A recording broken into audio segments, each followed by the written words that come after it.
Howdy Hexers, I am Infamous Neo and I am back with another spoiler breakdown for you all. Spoiler season is of course in full effect and we've been given a real good taste of what the Dead of Winter will have to offer. Honestly, it's looking pretty interesting, but every interesting set needs its basic tools, and that is why today I do not bring you one spoiler. Instead, I bring you 5. These cards are a cycle all by the same artist and they look amazing. Their role is to give each shard an efficient toolset for dealing with specific problems. They have basic staple effects, but that doesn't mean they are weak. These are probably the most powerful and most efficient forms of these effects we've seen at Uncommon to date. They are all 2 cost and they all have a single threshold in their respective shards. And perhaps most importantly, they are all quick as well. The theme for these cards is 3. These cards arc from one target to the next, making their effects echo onto 2 additional targets. I'm sure though you want to know what they actually do, so let's take a look at that and discuss how we can best use them. Arcing Venom gives 3 target troops lethal this turn. This is likely among the most powerful of these 5 effects, and of course giving a troop lethal at quick can be useful in many situations.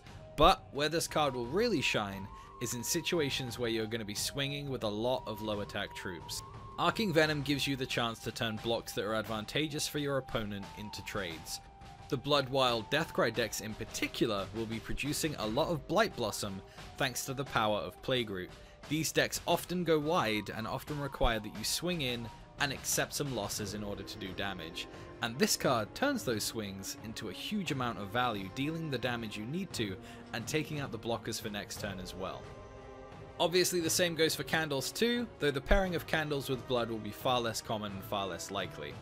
It's also worth noting that lethal means that a single point of damage is all that's needed for a troop to kill another troop. This means if a troop has Crush and lethal, it needs deal only one of its damage to the troop to kill it. Then the remainder will go to the opponent's life directly. This can be useful if your deck is pushing for the win and you have some decent Crush troops like Jubilant Jouster or Engorged Gobbler. Now, in my opinion, Arcing Rust is probably the weakest of all of these effects due to being very, very niche. Destroying an artifact isn't something you usually want to spend a deck spot on, but if you come up against the forces of Nulzan, you're going to be glad you have it. Animus, MC, and Dark Desire all fall to this card, along with any of the other powerful artifacts in the Socket archetype. This card won't be played often in Limited, but it might see some play in Constructed as a reserves option.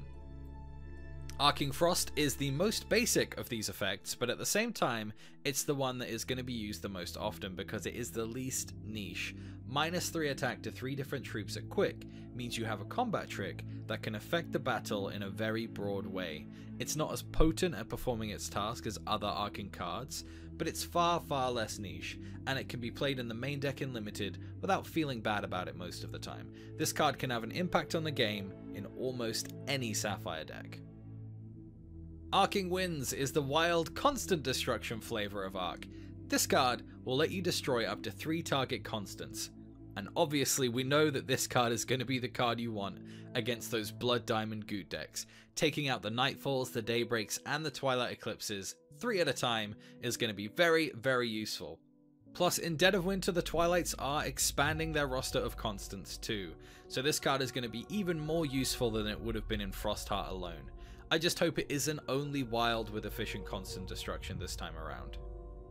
And last, but by no means least, the diamond offering for this cycle, Arcing Light. This card will revert up to 3 target cards at quick speed, and boy is this thing useful in Limited. It's still difficult to justify this as a main deck card, but I think with the format the way it is, and the efficiency of the Arcing cycle, this one might actually make the main decks. The problem is, of course, that it's a card that just reverts things, and it doesn't really do anything in terms of card advantage or dealing with things beyond that. It just makes you use up a card, but there is a lot in this format that needs reverting, and using this card in the right way can lead to that card advantage that you lose from spending this card. Deathcry decks will try to stack triggers on a troop and then trigger them before their time with cards like Blightseed Cultivator and Grounds Creeper. Reverting these Deathcries off will save you a massive headache later on. Candles can get out of control. Once your opponent has 3 of these guys on the board, he's likely going to start buffing them instead of creating more. So being able to knock these candles back down to 1/1s in combat is going to be really, really handy. And of course, if you're up against the Merry Caravan, they'll be transforming things left and right, and cards like Party Fun Guy can make those even more painful. Reverting these cards at quick during combat can lead to simple blocks on small troops instead of taking 10 damage to the face. And this can also help undo the damage caused by being hit by something like Brosie's Bouncer. Long story short, against Transform, this card will definitely have its uses. And it's not just good for dealing with your opponent's cards either. This card is almost archetype enabling. This card lets you have a super easy way to play out all of those Frostform troops for their lower, cheaper cost, and then at quick speed, during combat even, revert them back to their non-brittle, fully formed glory. If nothing else, this arc will be a main deck card for any Diamond Sapphire Frostform deck. That's all for today, folks, but keep your eyes on Twitch, Twitter, and some of the Hex fan sites for more spoilers leading up to the release of Dead of Winter. Please let me know your thoughts about these 5 cards on the forums or in the YouTube comments below.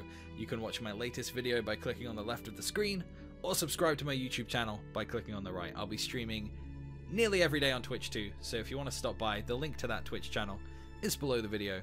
Thanks for watching, guys. I'll see you next time.